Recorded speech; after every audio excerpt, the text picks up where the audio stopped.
The most important program today starts at 18:30 to 19:30, dinner.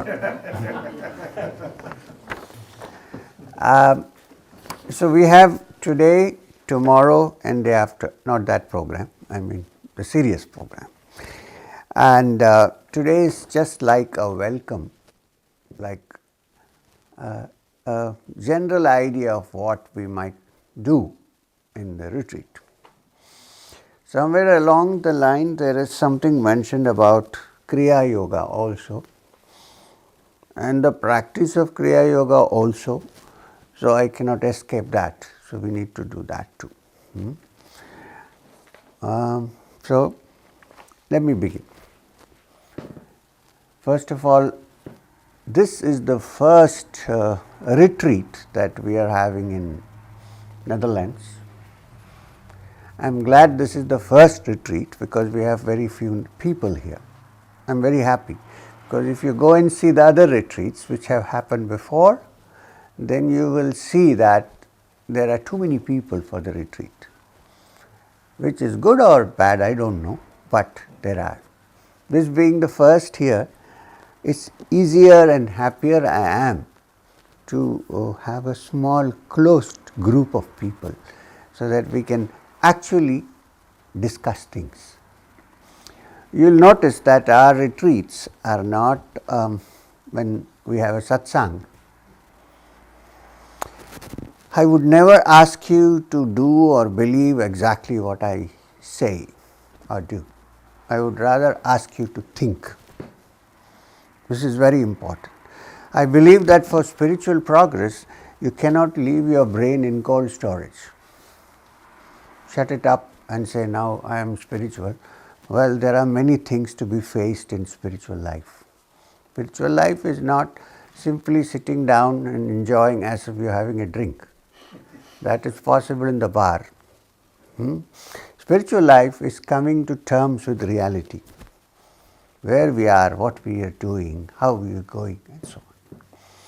As far as I am concerned, personally, I have worked hard on this. So, I don't wish to spare anybody. I would be jealous if somebody got it like that. No, I am joking, I am not jealous. I have worked hard on that. At a very young age, if you have read my autobiography, I ran away from home. Don't run away from home. Not a good example to follow, but it's okay.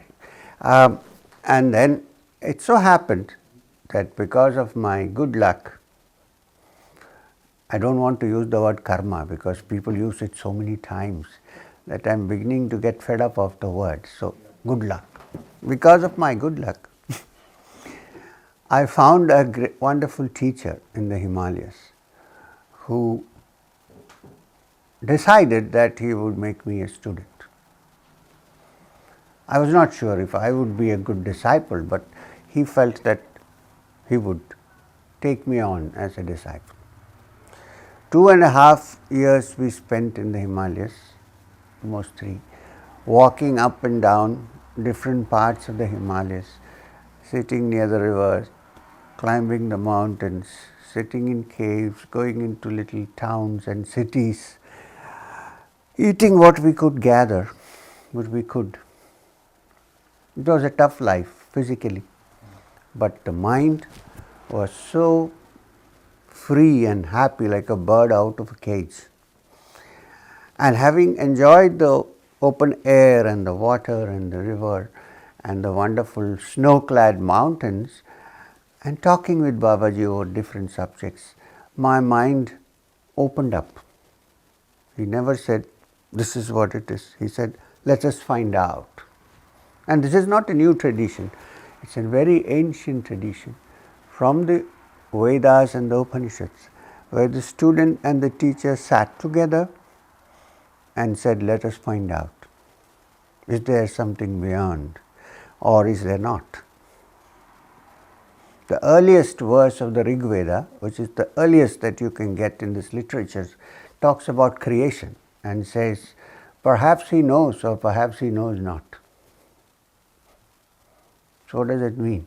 Which means each one of us, in our own limited way, with our limitations, need to understand the fact of what we are, how we are related to this world, and how, while we are still in this world, be able to free oneself.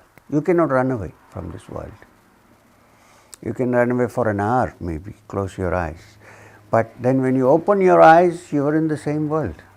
You can't go anywhere. And if you decide that you will go to a cave, I have been to many caves. When you go to a cave, you don't go alone. You take your mind with you. There are two fellows there. You and your mind constantly tussling inside the cave. You are not alone. When that complete tussle stops, and when there is no conflict in the mind, then you begin to discover that perhaps there is a mind which is other than the brain that keeps bothering you all the time. But it has to be discovered. It cannot be, you need a hypothesis.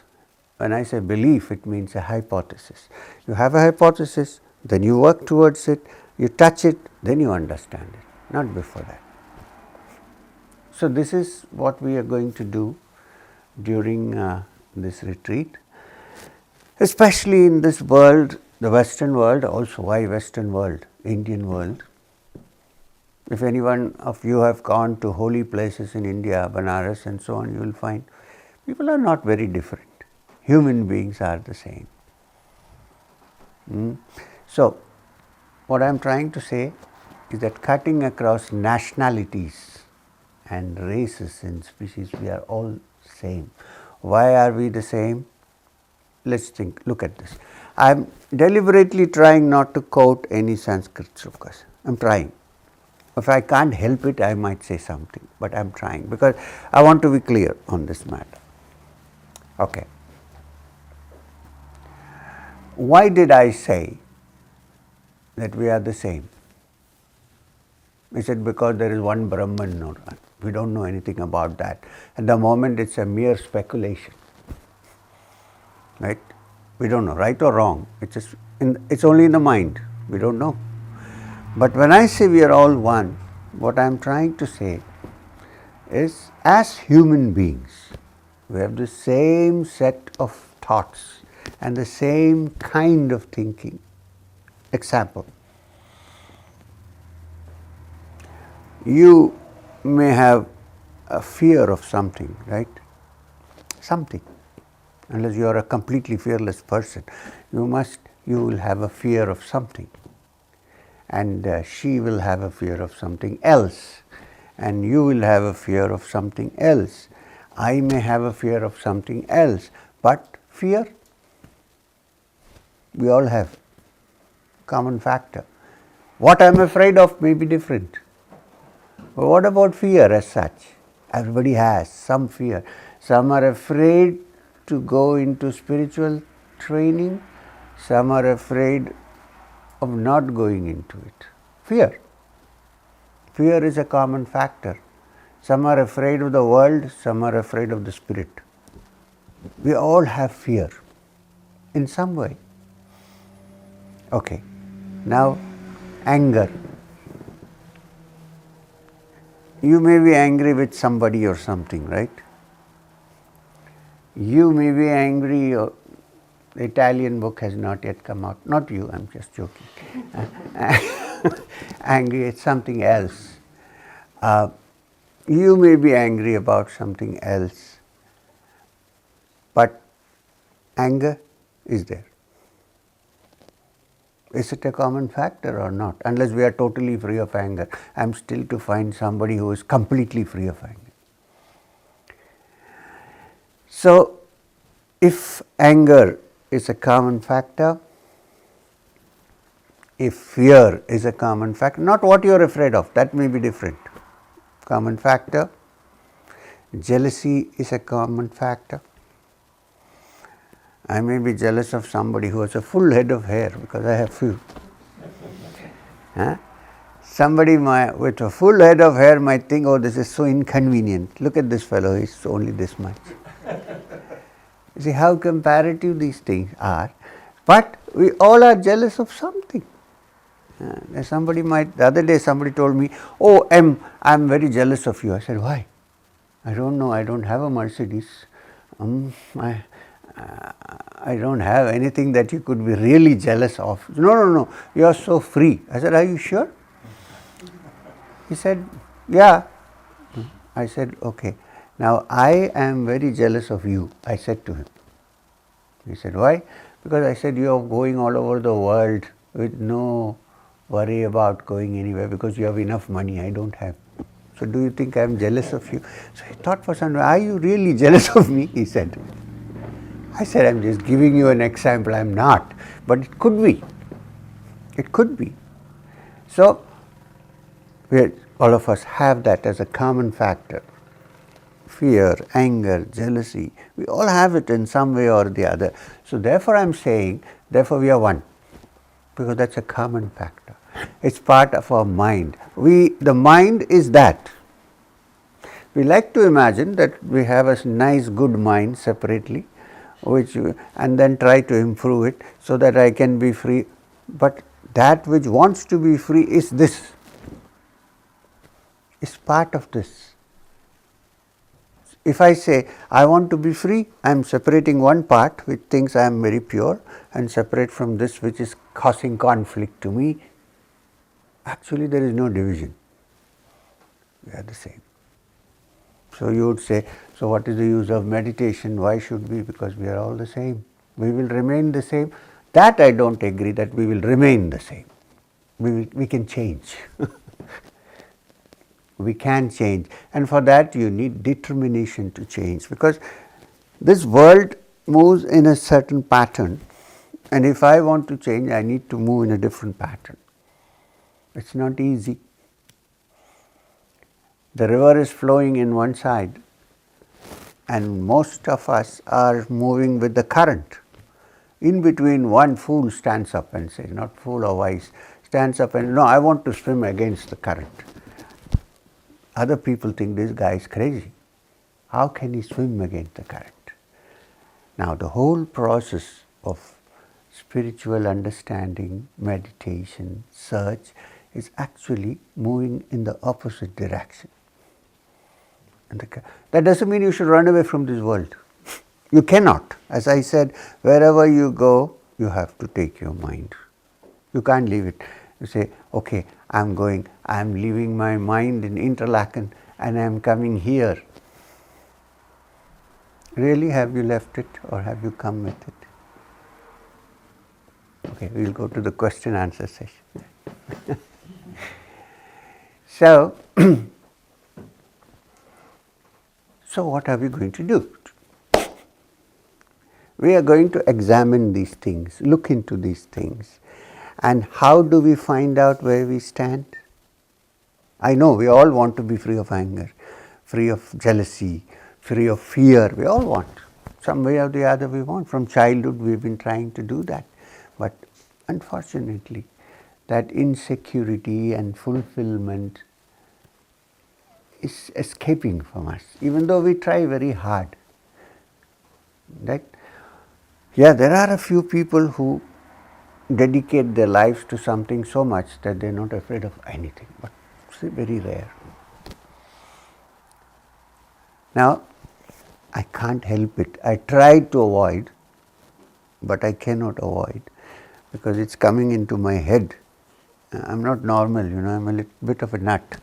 So, let me tell you this beautiful sloka from the Veda, which will be the starting point for us in this retreat. And you might have heard it before. It sounds nice. Sanskrit has a very hypnotic quality, so it sounds nice. So then don't get caught with the sounds nice. Listen to what is actually being said. The verse is Purnamada, Purnamidam. Simple. Purnat Purnamaduchyate, Purnasya Purnamataya Purnameva Vasishyate. I simply say Purna, Purna, Purna. Some of you know, I know. My good friend Hans, who was from Germany, he's no more, he passed away. After he left, I never went to Germany after that. He wanted to learn this, so he wrote it in different pieces of paper, stuck it in the car, stuck it in the dashboard, stuck it in the bathroom mirror, and then one day he told me, I can't do this. I said, what is this pur, pur, pur, pur, pur? So it is pur, pur, purna. So what is purna? Purna means, the word purna means full. Full, F-U-L-L, full. It also means complete. C-O-M-P-L-E-T, complete. So, the Upanishad says, Purnamada, it says that is complete. What? That is complete. Which means that from which this universe has come and into which perhaps the universe will go back to, including individuals, is by its very nature, true nature, we don't see it now, that's a different matter, by its true nature, complete. It's full. So why are we suffering? That is full. What about us? Now the good news is it says, Purnamidam, you are also complete. That is complete and this is complete. Okay, now, and from that completeness, what we see here as incomplete, but is actually complete, has come about. And even though this has come out of that, that remains always complete. It's not like suppose I have water and I drink a little bit, I actually want to have a little bit. Now it is not complete, it's become little less. But this which we are talking about, even though it is drunk, it's still complete. What we are here has come from there, that is complete and this is complete. And even though this has come from that, that remains complete always without being empty. This completeness from which the whole world has come and into which the whole world goes, the Buddhists describe it as shunya. Why? Not because it is nothing, but because it is no thing. You know what is nothing? No thing. It's not a thing. It's something, but it's not a thing. This is the completeness from which the world comes. And now, then it says, you are complete, but I say I am not complete. I am very incomplete. That's the whole process of this world kept in motion. We feel we are incomplete and we want to complete it. It's our life. It's not even philosophy or Vedanta or anything. Why do I work? Because I want something. I feel I am not full. I want to fulfill. Why do I want completeness? Because I feel I am incomplete. I may have a good job. I may not have a good wife. I may have a good wife. I may not have a good. You see the world's problem. Everybody has this problem. I look at somebody and think this person is very happy. You talk to him for 10 minutes and he says, but you know. So, is it money that makes one complete and fulfilled? Or is it possession that makes one fulfilled? What is it that we are seeking? What we are seeking is to complete this incompleteness. Not realizing that deep down in our true essence we are also that completeness. This is the whole search, spiritual, material. A man who is a bachelor thinks, that guy is so happy he is married. A person who is married thinks this guy is a bachelor, he is so happy. See, this is the way of the world. This is how the world operates. Somebody says, he has Rolls Royce, so he is very happy. Nobody knows how much he pays every month and how careful he is. One scratch and he spends thousands of dollars repairing it. This is life. I am not saying you should not have a Rolls Royce. You can if you like. But what you should understand, that is not going to solve the problem of happiness. That's what I am trying to say. Okay. There used to be a king of, when you say stories, people like it. Otherwise you say, this, what is this complete? There was this great king of, in Punjab, in some place in Punjab. You may know, if you went to Punjab, it's called Patiala. In fact, Patiala is famous because it's full of Punjabis, healthy Punjabis. And even when they drink, their pegs are big. So big pegs are called Patiala pegs. I'm not talking about myself. So a great king of Punjab wanted to expand his kingdom, the king of Patiala. So in those days, if you had to expand your kingdom, you had to go to Delhi, because the emperor was there in Delhi, the Mughal emperor. So you had to get permission from the emperor to expand your kingdom. So he went to Delhi and he met the emperor. This was the last Mughal emperor who was banished by the British later and sent to Burma. He has written many Sufi poetries, Jafar. So he went to see him and he said, sir, he may not have said sir, he says, Maharaj, I want to expand my kingdom and I need your help and I need your permission to do that. He said, okay. But why? He said, because I want to be happy, I want a bigger kingdom, I want to. All right, he said. Those emperors used to live in a place called the Red Fort in Delhi. It's a huge big place. So he said, go and look out of the window there. So this king went and looked out of the window, and there under the tree, under a big tree, he saw a man sitting, torn clothes, just a little piece of cloth here, hair all matted, a begging bowl near him for the food which he would beg when he is hungry. But his face was in great ecstasy. He was smiling and probably talking to himself. His hands were up and he was laughing. So the emperor asked him, did you see his face? He said, yes. Come here, look at my face. Who looks happier?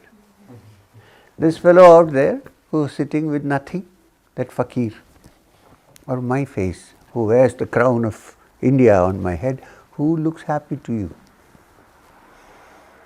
He said, I think he looks happy.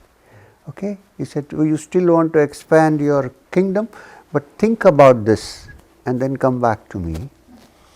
And then if you still want to, then I can help you. He said, okay. So you can say that the emperor was his first guru. The man went away, and he never came back. Nobody knew where he went because he didn't go back to his kingdom either. Many years passed. So the brother of the king became the king. And then that king was going on a pilgrimage to the Himalayas. So he had this whole gang going with him. Full. You know how when a king goes, there is lots of, even when the president goes, there are so many people. Those days, king. So there were hundreds of people.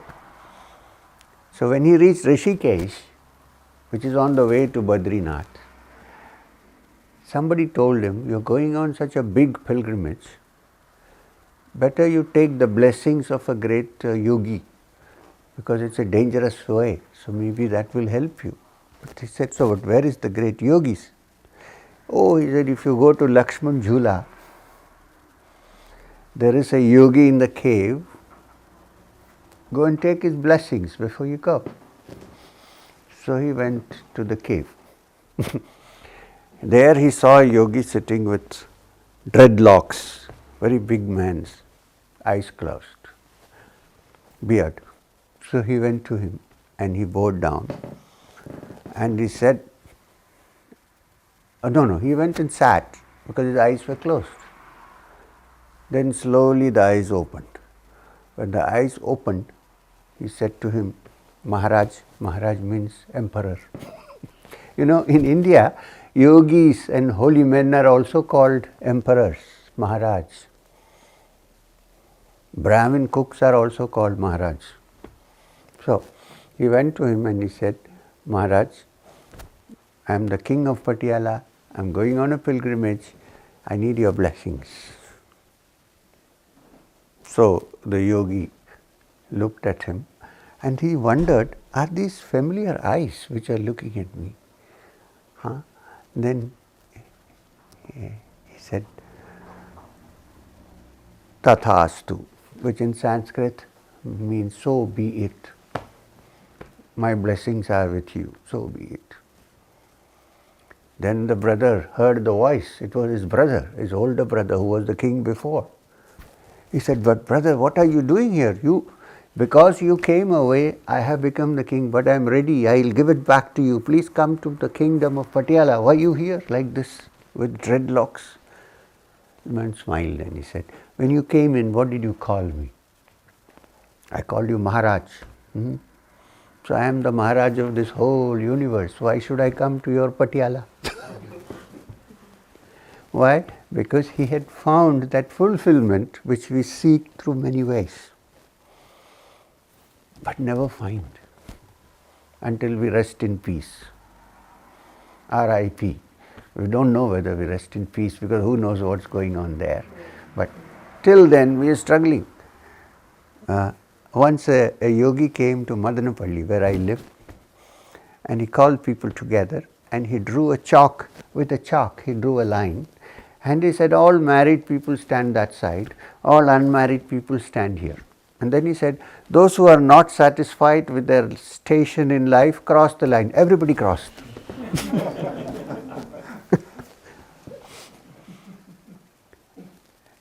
This is our life. So, this completeness that we are seeking, the Upanishad says, and which many people have found, can't be found outside. There is no way you can find it. You can find it only inside. Because inside you, inside me, inside you, there is a part of us which, when the mind is without any conflict whatsoever, when the mind has become absolutely quiet, when it is not fighting and clashing with itself, when it has understood that satisfaction cannot be found anywhere and settles down in quietness, that completeness can be found in this completeness. Here. So, this is the search that we are into. For this search, you don't have to shave your head or change your clothes or do any such thing. You don't have to look funny for this. Well, I'll try my hair because this is the fashion now. Many youngsters in The Hague were very happy to see that. So, when this is understood, then there is an about turn. But in the army they say quick march, then halt, about turn. So you turn around. And there you see inside you the same thing which is complete. And when you see it inside, you also see it outside. That's very interesting. Once it is touched in the calmness and quietness of mind, then you begin to see it also outside, reflected in the tulips which are in the field, in the farmer who is working hard, in the lovers who are sitting together in the moonlight, the breeze that comes when you are driving your car fast with nobody there, alone. The sun when it falls, the moon when it rises, everything then becomes a joy. But the joy first has to be touched within. And when it is touched within, then you see it outside. But there is one problem in this also. Problem is, then Normally, when somebody is happy, we may feel jealous. But in this case, when someone is happy, you also feel happy. It's the opposite. Normally, you know how it is when somebody, I wish I was like this, at least that much. But here, when there is happiness outside, there is happiness inside. When you see the flowers, you're happy. Can you see the leaves there? And some are brown, some are green. When the wind blows, they move. I don't know, we have no time to look at this. We are busy with our lives. It's so beautiful. So when the beauty is seen inside, the beauty of our true essence, which is completeness, then everything becomes part of you. Everything is complete. And this is what we seek.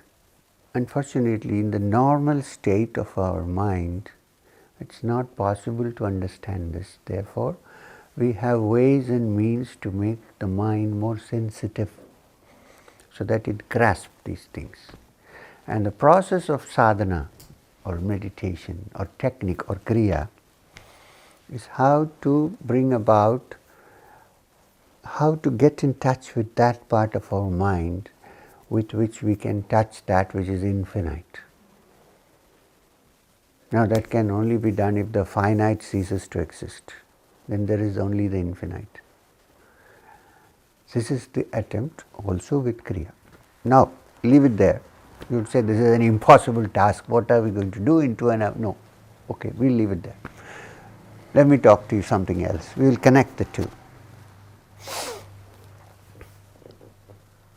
The yogis feel or have understood that the human system has many layers.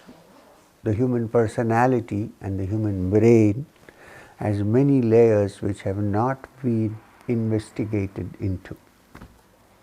To exist in this world, we need only our frontal lobe. This whole expansion and civilization that we see is the expansion of the frontal lobes. That's all you need, even for science, for everything, even for so-called love, everything. I deliberately use the word so-called love. We only need this. But the yogis have said from ancient times, the Sufis have said, that there are other parts of our psyche, other parts of our mind, other parts of our brain which have not been investigated and explored. They're shut. When these become functional, then you enter another world altogether, which is not just the world that you know, but something beyond. And these vast treasures lie inside us. Somebody said, therefore, lay treasures in your heart where thieves do not break in and steal. Gospel according to Matthew. Lay treasures in your heart where thieves do not break in and steal. Every other treasure, there's a chance that somebody might break in and steal. We are a very spiritual country, India, but we can't have glass windows like this there. When I come back tomorrow, no furniture will exist here.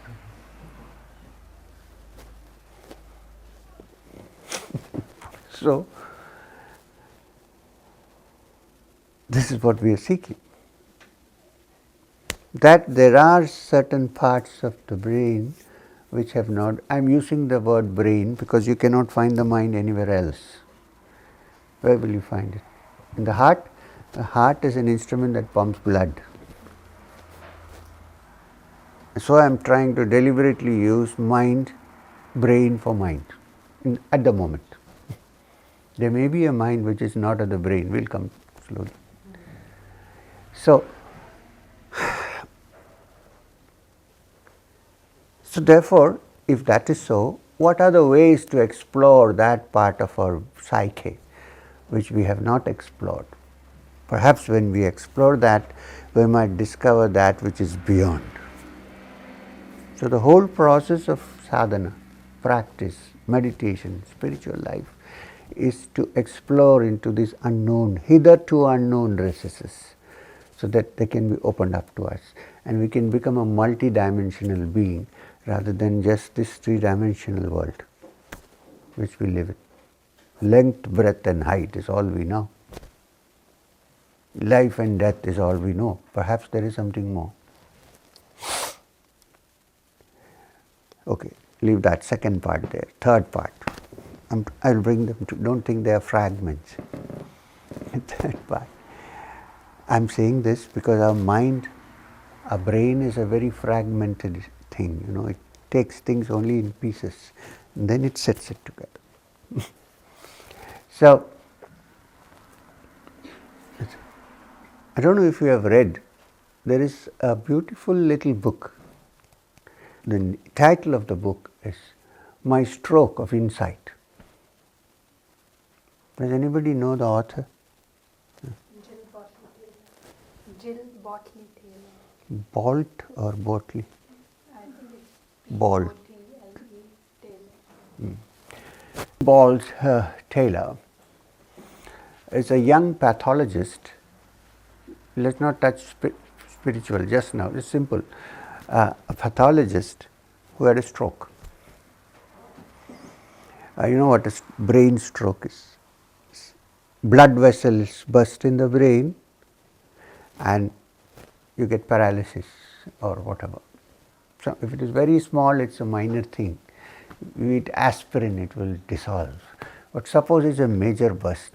There is a particular kind of nerve endings which some people have, which are susceptible to break easily. So she had that. And she was a pathologist. She understood the anatomy, physiology. One day she had a massive stroke in the brain. And there was bleeding in the brain. And the left part of her brain was almost dead, paralyzed. So she could see the symptoms. While the left part of the brain is dead, the right part of the brain becomes paralyzed. It's cross. So she could see that she was going into a paralytic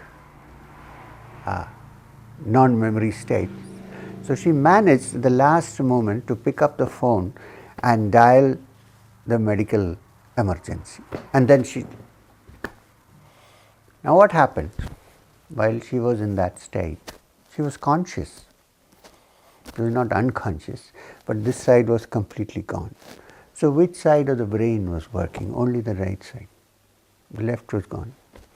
Normally for all human beings, the left and the right brain work together in different proportions. Here, the left had almost stopped functioning. The left side of the brain is that which calculates. It says, oh, you M, you're 6 feet so many inches. I'm sorry, 5 feet so many inches. It's Rob. 5 feet so many inches. And what's that? What's this? Car from someone. It's coming. The neighbor.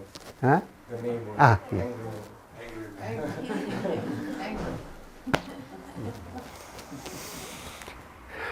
So, but we need not be angry. So, yeah. So it's the left side of the brain in us that calculates. That says, oh, I am M, so you're this much. This is your weight, and this is the locality which you occupy. You say, Renuka is here, and I'm just trying to prove that I know your name. Renuka is here, and I know that she knows. The brain says that this is what, this is all I am. This is my weight, this is my size, this is my, beyond this I don't know. She doesn't think that she is you, because she is different. It's the left brain, calculating brain. It adds numbers. It's good for mathematics, not higher mathematics, arithmetic. Now there is the right side of the brain, which is the intuitive brain. Intuition brain. It's the creative brain, a great artist.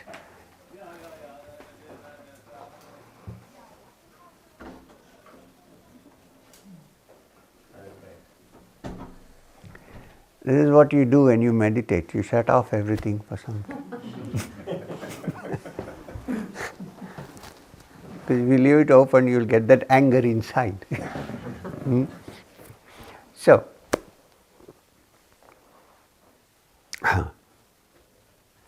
oftentimes I wonder if I had a stroke of my left brain. What did I say just? Intuition, the right side. So, the right side of the brain is the intuitive brain, the brain that thinks beyond ordinary things. Great creative artists, great musicians.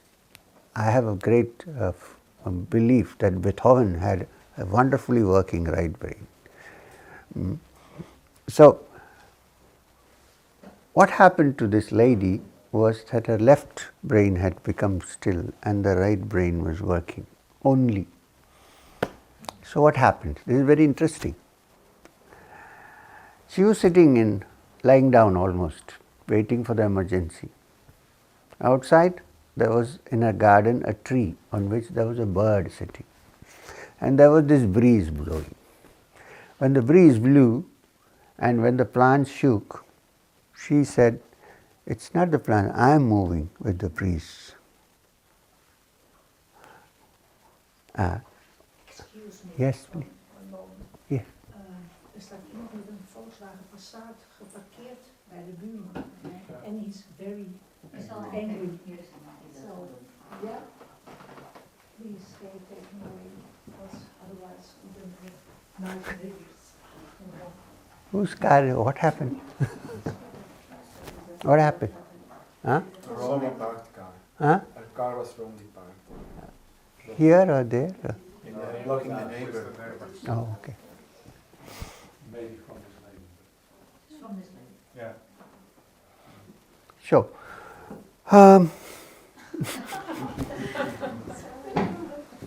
She was moving with the tree. huh? She was moving with the tree. She was not moving.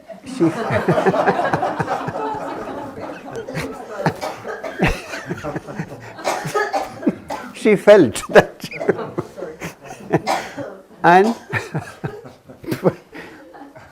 And when the bird was twittering there, she felt that she was twittering. You know what? Why? And she said, "I'm not just confined here, I am there also. I'm not only here, but I'm also there." Because the left brain, which calculates and says, "Oh, you're only here," is disappeared.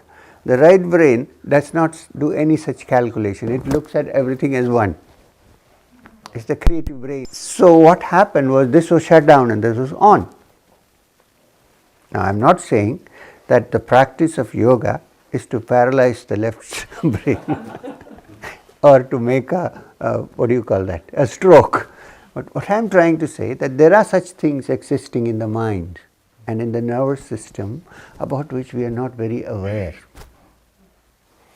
The moment we begin to learn this and how to handle this, what to shut down and what to open, this is the whole practice. Then you begin to see that your consciousness is actually quite expanded. It's not just small here, limited. Now, with that what happens? Your joy becomes my joy. What better thing do you want in this world? But there is one problem there. You must be ready for it. Your sorrow becomes my sorrow. But then you look at it not as one individual, but as this whole world. You know, once when the Buddha was walking along the street, a woman went to him and said, "My son, I have only one child, my son, small boy, he has died. Can you bring back life to this boy?" The Buddha said, "Okay, you leave him here. Please go around and check any house where nobody has ever died. If you find such a house, bring me a mustard seed from there and I will put him back to life." She went around. There is no house where nobody has died. Everywhere at some point somebody has died. Then it occurred to her that I am only thinking about my son. So many sons die at a minute, in 10 minutes. At that point, because her mind expanded and she said, "I am only worried about myself." there are so many other things happening in this world. It opened her mind. So she came back and she said, I couldn't find the mustard seed, but I have understood. So the Buddha said, okay, go forth now. So when this happens, the little self-centered me breaks. Then that Purnamada, that exists as completeness. Of course, because we have a human body and a human brain and some limitations, expression of that completeness may be a little imperfect, quite possible. Still, at times of quietness when we are, then it's part of that completeness. It's not incomplete anymore. So what happened? So why are we doing all the circus in this world? To achieve that completeness. If that is achieved, then what happens? A person is complete. Then he is not doing any circus. He is leading his life centered in the true self, the inner self. Trying, and it's like, I often tell people, it's like the drunk who sits in the bar. He drinks and enjoys, and he is compelled to call somebody, hey, come on, have a drink. You can't explain it. Even though he may not have any money, borrow somebody, have a drink, man, come on. Because he wants him to feel the same. So, this eternal drunkenness is what we seek, and for that, these 2 days we will try to clean the glasses properly so that they're sparkling clean, there's no germs or anything in there, and then we will try to find the goblet and pour the wine, and when we go out, I hope that we are not driving in the straight direction. Not physically. This some of the great teachers called ecstasy, ecstasy of the inner self. And since it is here to tap, you don't have to pay for it, you don't have to, it's there with you, it's your friend, it's right there. So, this is what we are going to study in the next 3 days here. Okay. Now, for the time being, I'm going to stop because from tomorrow we are going to be very serious. I won't be serious, I can't be serious. I see that many jokes are going around in this world, but so it's difficult to be serious. You get serious when you see that people don't see the fun. That's when you feel sad. So, I need to share this sadness with you the next 2 days before you also find, okay, good. I'm sure some of you might already know. If you know, my effort will be to make you know more. In fact, sometimes it's better not to know. When nothing is known, everything is known. The Upanishad says, he who knows, knows not, and he who knows not, knows. It's very funny. The thing is just playing with words. No, we're not playing with words. All that we'll discuss, we have time. Okay. Now I rest my case for today. Go and have a nice walk, enjoy yourself, have a cup of tea. But before you go, all that we have spoken right now and discussed, or any other thing, you might have some questions which you can ask. Every session is going to have a question answer session. You may ask and we can look into it. If they are to be answered in tomorrow's session, then I will answer them tomorrow. If it has to be done right now, then we can do it right now. It depends on what you want to ask. Don't ask me about the snake world, please.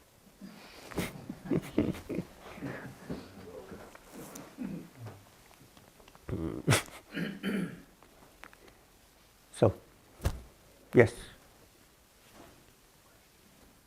Time for a question? Any questions? Yeah. Yeah, I have a question. I don't understand something for quite a long time. Mm-hmm. It has been said that we are illusions. The body is an illusion. We are illusions. So, and I can't find the bridge. Yeah.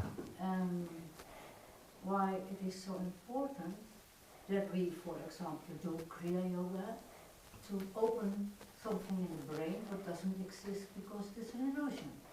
So, Look, when I'm hungry, I eat. When I'm thirsty, I drink.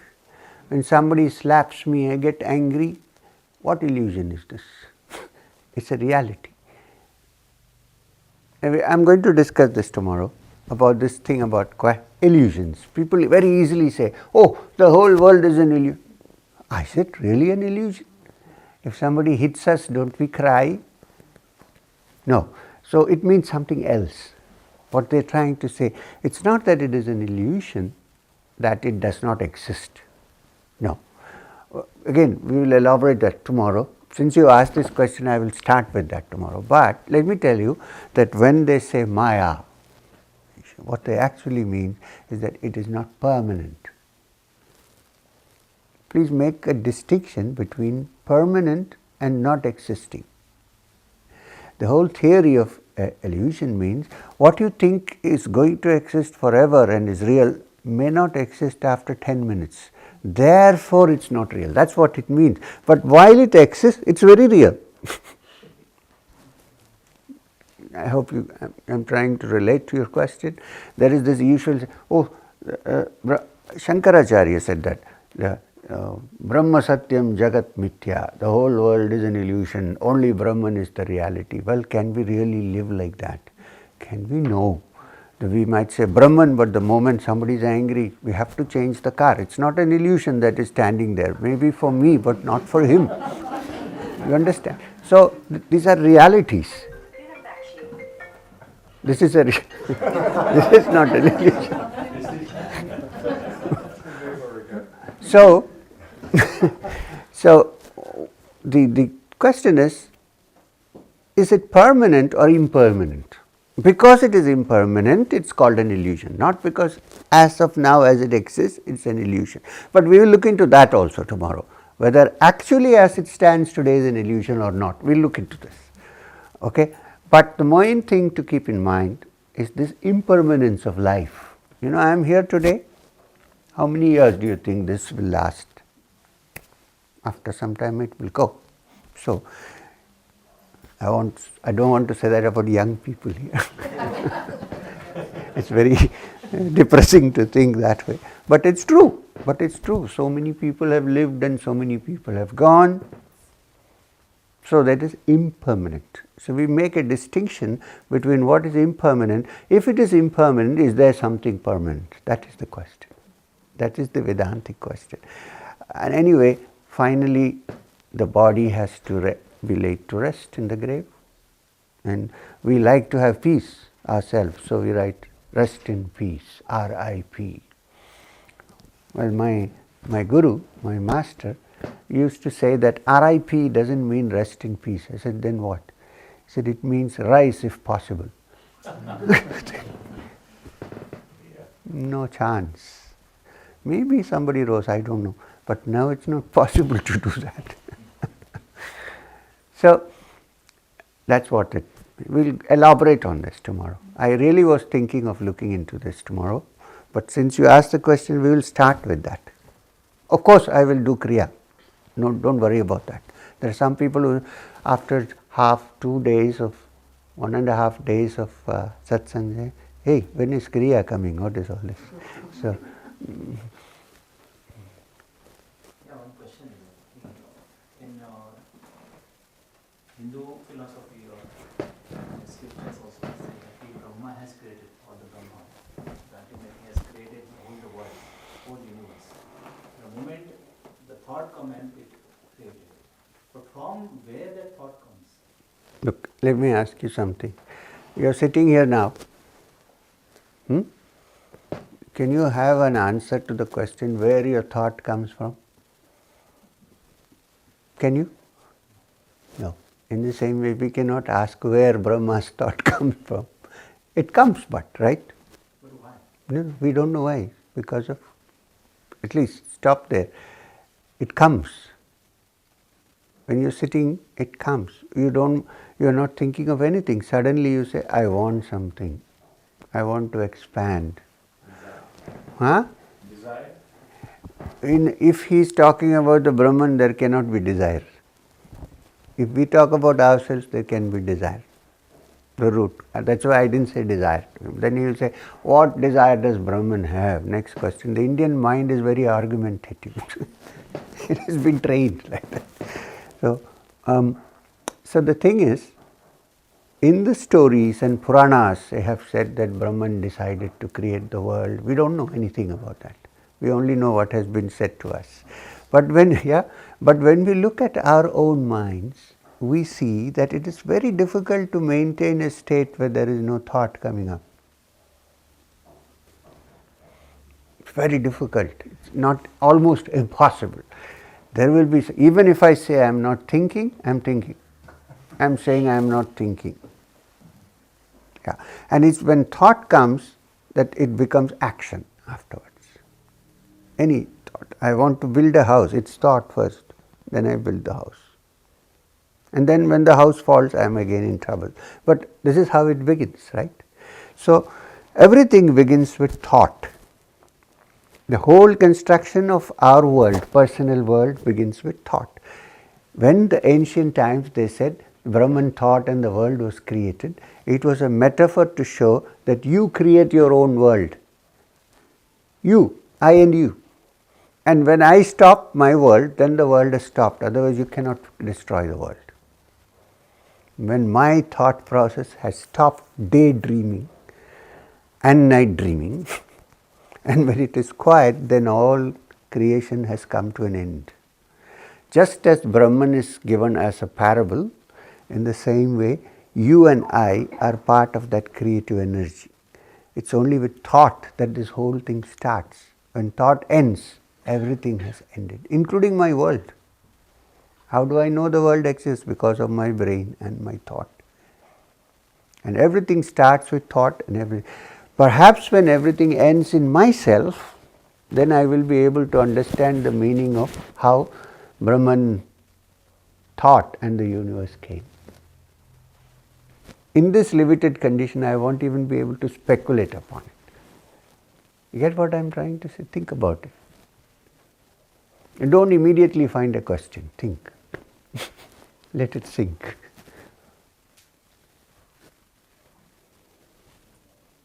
Because if in India, in one time, people didn't do anything much physically. They sat and discussed. The whole dialogue have come, samvad. They will spend more time on thinking, which is why we have these books. So the Indian mind is very conditioned to ask. There's nothing wrong with that. I'm just saying how it comes.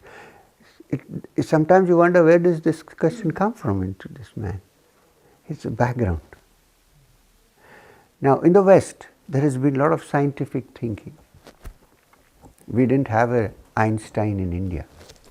There's great scientific thought. If only we could step a little beyond that and go, then you will probably connect with Vedantic thought. It's an interesting concept. One part of the brain has been used, one part has been not used. In India, that part which has not been used had been used. Finally, both are from where? From me. So who is important? Me? I have to find out for myself.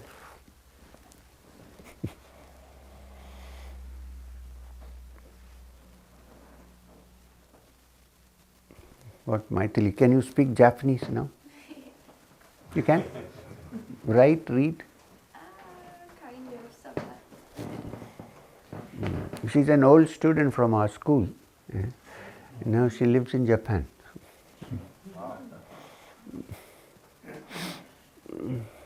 You've met her in school? Yes.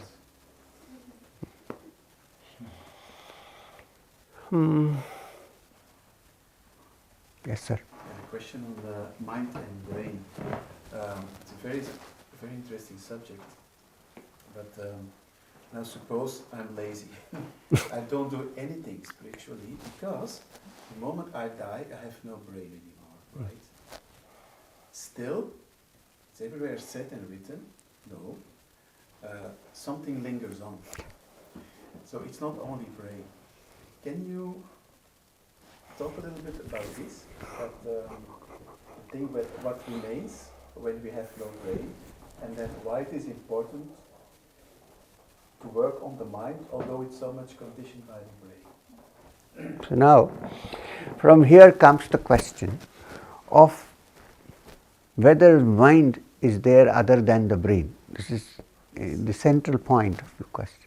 Is there a mind which is not the brain, which is apart from the brain? The problem is, as long as the brain, we know only the brain. That's the only thing that thinks, right? Desire, happiness, unhappiness, it's all in the brain for us. We have no other way to find out. Okay. But the question here is there a mind other than the brain? Because when the brain is dead, then what happens? It's all gone, or is there some? I'm saying, let's not think about what happens after death at the moment, because we don't know that when the brain, after the brain dies, whether something exists or not, we can't say. We cannot say it exists, we cannot say it does not exist. We can't say. Some people say yes, some people say no, so we don't know. It's a controversy. I may know, but I don't want to tell you. So, let's look at this to find out, is it possible that there is a mind apart from the brain? So, now so what happens? All that we think and do and work in this world, our desires, our fulfillments, material desire, spiritual desire, everything is in the brain, thought. Brain creates thought. Now, is it possible that there is a state of brain when the brain is not craving for anything, when it has no desire, when it is not working to fulfill itself all the time, when it is not in conflict, one side saying this, another side saying that, when all conflicts have ceased, could there be a brain that has become absolutely quiet, without conflict, without, if this is so, if this is possible, that the brain has become completely quiet, then we might be able to discover, even before death, that this brain is fully dead, completely gone, not by strokes, but completely silent. A brain that is not running around, not doing it, is completely, not laziness, complete. Then perhaps one realizes that there is an element which is other than the brain. Now, for that we need to see how can the brain become absolutely quiet, with no cravings, with no movement. It's similar to death, but not death physically. You know what I mean? Then perhaps you will discover for yourself if there is something other than the brain. Till we are in this brain circus, we can theorize, but we cannot discover. And this is what the great sages have said, actually.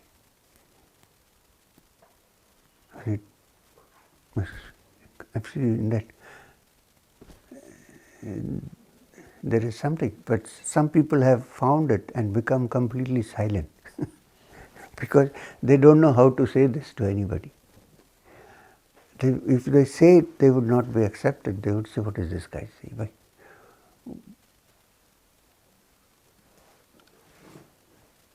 I feel that if somebody has touched it, then it is possible that when the minds get tuned to each other, the other guy might have a glimpse of it. Small glimpse.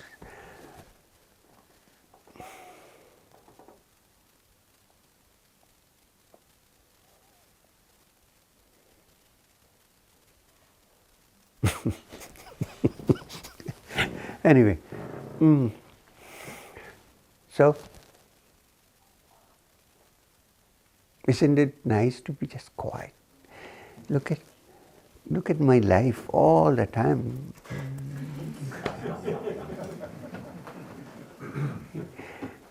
It's very interesting. When my teacher, when Maheswarnath Babaji told me, I have a job for you. I said, what? I can clean the house, I can do many things. What job? He said, you need to teach. I said, me? To teach? I said, I cannot do it because sorry to say this, I've changed now, I've become better. I hate to be with people. Not hate, not that way, bad way, hate, but mixing with people. I said, Babaji, you're finding the wrong person. Find somebody else, because this fellow doesn't like, he likes to retire. He said, yeah. So I worked hard on you for all these years to make you a selfish fellow who wants to sit quietly under the tree. Get out. Can you share what you feel? Finally, after some argument, I gave up. I said, okay, whatever you say. So he asked me, when you first came here, I asked you, what do you think of yourself? Considering me, what do you think of yourself in relationship to me? And what did you say? I said, I'm your dog, puppy dog. Saying nothing, looking up, sometimes barking. But he said, you said that? I said, yes, I said that. Okay. And what did I say? I said, you said you may be a puppy dog, but don't wag your tail too much. That's what you said. He said, then why are you wagging your tail? Do what I say. I said, okay. I said, okay, done. This is what I have been doing. So whenever I get a chance, I try to go into solitude. This used to be my life. And then I discovered, now in the midst of all, I can be in solitude. It took me some time to digest this fact. I said, what is solitude different from being with people? If you cannot be in solitude in the midst of all the circus, then your solitude is not worth it. Although short periods of solitude is a good thing for us when we go into this matter, because we are all distracted by so many things. So it's nice to have some solitude sometimes for yourself, space. But once you have touched it, I think slowly you realize that it can be available to us at any moment, under all conditions. If it's not available at all conditions, then it is not real. Yeah. There was this great sage, a king in India, whose name was also, we don't know whether it's India or that time in the times of history, whether it was some other place, but there was a king called Janaka, who was a wise king. People called him a rishi, a wise man, and also a king. So his guru, his teacher was the great rishi Yajnavalkya, whom you can see in all the Upanishads. So one day another sage, another rishi, whose name was Ashtavakra, came to see Janaka. And he asked Janaka, so finally, are you free? Have you found the truth? Are you free? Because your guru is Yajnavalkya, teacher. He said, yes. How? He said, every time I go into the state called samadhi, I am free. I am in great ecstasy. He said, so which means you have to go into samadhi. When you come out? I said, when I come out, yeah, but I want to go all the time into it, but you can't. Yes, I can't. So which means you are free when you are in samadhi, and you are not free when you are out of it, and you are completely caught with samadhi, addicted to samadhi, like cannabis. California is freely available now. Go and come back. So he said, I don't think you are free. I think you will be free only when you are not going in or coming out. Always the same. Not going in or coming. When you say going in, I am dependent on that going in, and I am worried about coming out. So suppose I touch that where there is no going in or coming out. I don't know, some of you must be familiar with Ramana Maharshi. You must have heard his name. In all these serious circles, people have heard Ramana Maharshi of Thiruvananthapuram. Show me one photograph of Ramana Maharshi where his eyes are closed. Why? Because there is for him no inside and no outside. It's the same. Even when he was dying, people asked him, are you dying? And then No, he also asked who is dying.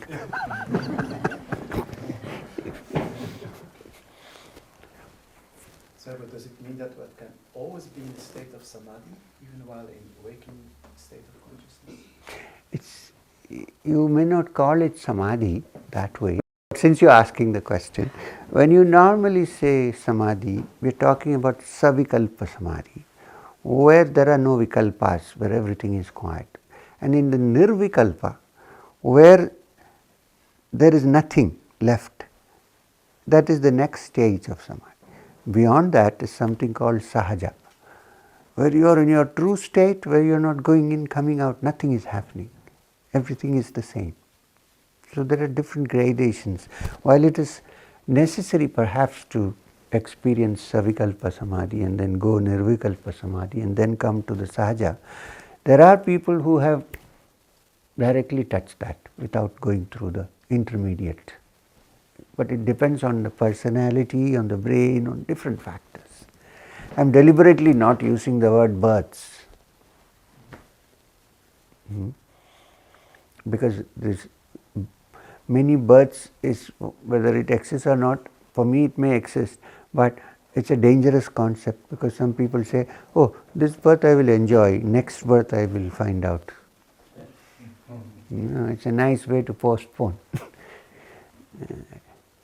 Or whatever, I'm an angry person, what can I do? Because of my past birth. Man, reform. Can you do something about it? So that becomes a very dangerous peg to hang on. So one has to be careful with this. Otherwise, people blame everything on karma, past birth, this, that. We have to take things in our hands and say, as we have it now, what can we do? Now, not then or future. So many times people blame things on the karma. Exactly, There's that's what. something wrong with you. I don't know whether it is. I don't know whether it is right or wrong, but it's a very easy way to avoid facts. Yes, but also to put the blame on something. Yeah, which we don't know about. Yes. Most of the people who talk about past life, they don't know anything about any lives. They heard, read, and they think it must be so. Well, for me, it is an experience. I cannot prove it to you. It will be futile to try and prove it to you. You can't put it in a test tube, unfortunately. Yeah. Why are you looking so seriously steady?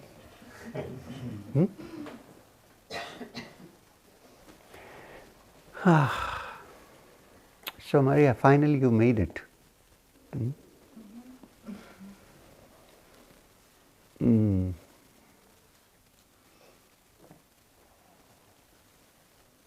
So shall we wind up for the day? Take it easy. Little bit, little bit. Too much dose is not a good thing. Be free for some. What's your name? Claudia.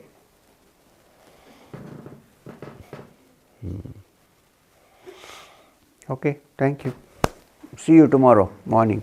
Now tomorrow morning we are here at 7 o'clock latest. In 7 to 8 we are having a meditation. I will also be with you. And then we have one kriya called the breakfast kriya. And after that, 10 to 12 o'clock we have a full-fledged satsang. Tomorrow I want to take up this theory of illusion which you talked about today and look at it first, then go into other things. And then we have lunch and little bit of rest. And then we have one more satsang and then an introduction to kriya. So tomorrow afternoon is the day when you should decide whether you want kriya or not, because you will learn the theory of kriya and then you can think, do I really want to take this or not? And then if you have decided, then the next day, morning 7 to 8, we will do the kriya and the practice of kriya, and it will continue till the last, and then, this is 29th September. So we have one more day. So half a day. So we will introduce Kriya. The next day morning, we will do guided meditation and practice of Kriya, those who have taken Kriya, because otherwise you will forget it. And then we have another satsang where you might have many questions regarding Kriya, which we can sort out. And then we say bye-bye and meet next year maybe. And you are welcome to come to India, even if I don't come here. I can't come more than once a year, even that is difficult for me. But you are welcome to come to India, or you are welcome to come to any other place that I am in, which is not so far as India. Like next year I am definitely going to Switzerland. How far is Geneva and other places from here? 1,200 kilometers. Huh? 1,200 kilometers. Oh, that's also far. It's a driving distance. Really? Yeah, we did it last year. 2 A little hours by less. flight. Huh? Yeah. 2 hours by flight. 2 10 hours by 2 hours, but so it's not so far really. So next June we haven't fixed the date, but we do have a retreat in Interlaken, in Switzerland. Not there, but somewhere else. And then I have retreats in the United States. In fact, we are just now opened our own satsang center in Dallas, 2 hours from Dallas, where people can come and spend time. It's all done. It's acquired.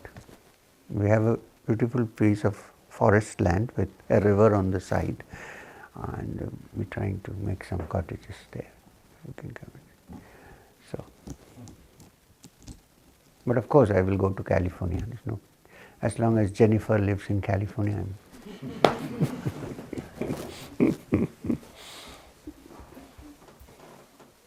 She's a good girl.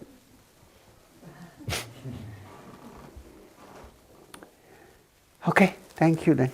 Bye.